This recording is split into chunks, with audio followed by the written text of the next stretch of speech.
The back of the PSP, after you've unscrewed the back of it, you're gonna want to unclip the ribbon cable for the shoulder buttons.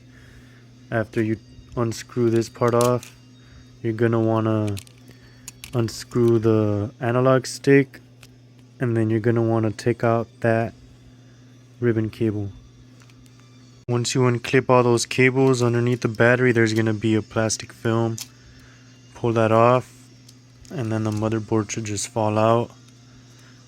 There's another ribbon cable here on the inside you gotta unclip.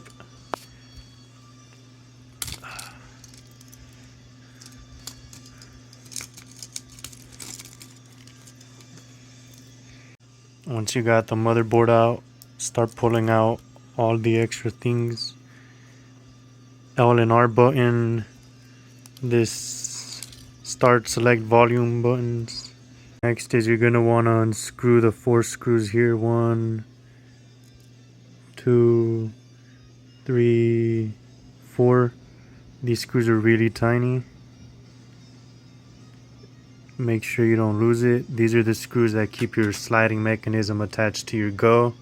So if you lose or break one of them, then you could have a loose sliding mechanism. Start and select button, it's literally just a sticker on the front of it. You gotta heat it up with a heat gun or something, and then just gently peel it off. You can see the old glue that they used. This is an original shell. If it's a white one, you could probably find a nice spray paint or something and make a custom go or whatever. If it's a black one, just throw it away.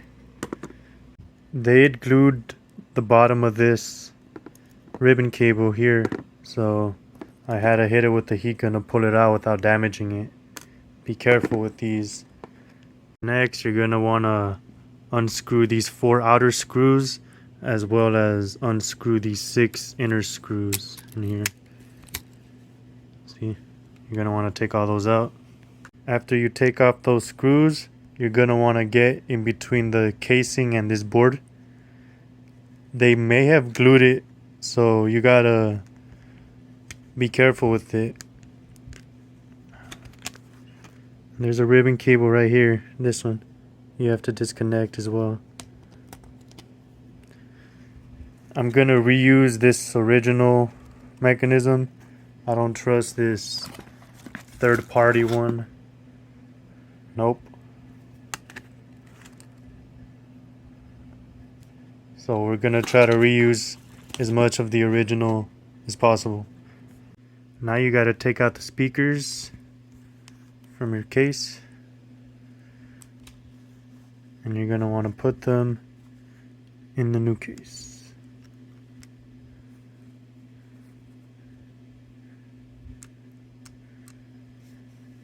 Now we got the front face plate here with the speakers, the original sliding board, and the new screen.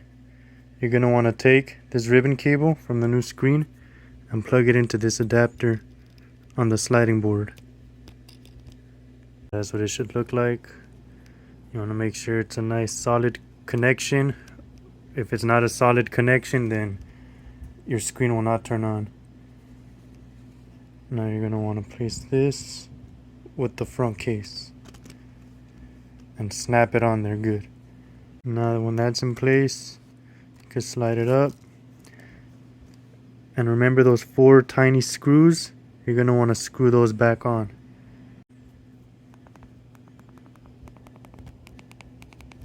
This is the aftermarket start select buttons. Put that on there, line it up,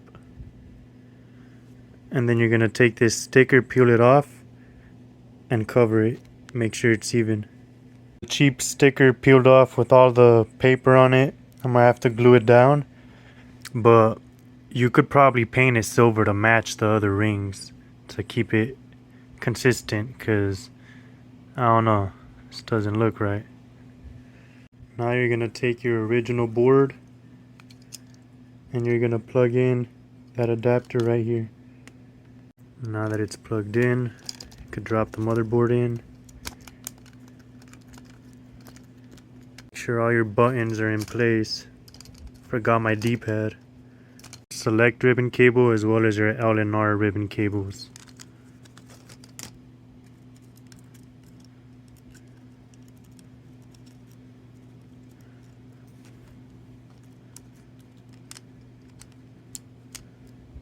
Make sure you get it in that little hole right here. It's hard to focus, but that's how you'll know you have a solid alignment. And then you just plug everything back in. Now we got everything in place. Insert your M2 to micro SD card mod. Just tape it down with some electrical tape. And then to make room for this, you're gonna want to shave this entire part down with sandpaper or something. You're gonna want to shave it down to fit the micro SD card. If not, you're gonna have a bulgy PSP. It's gonna be like a little lump that you could see through the case. Hopefully this is good enough.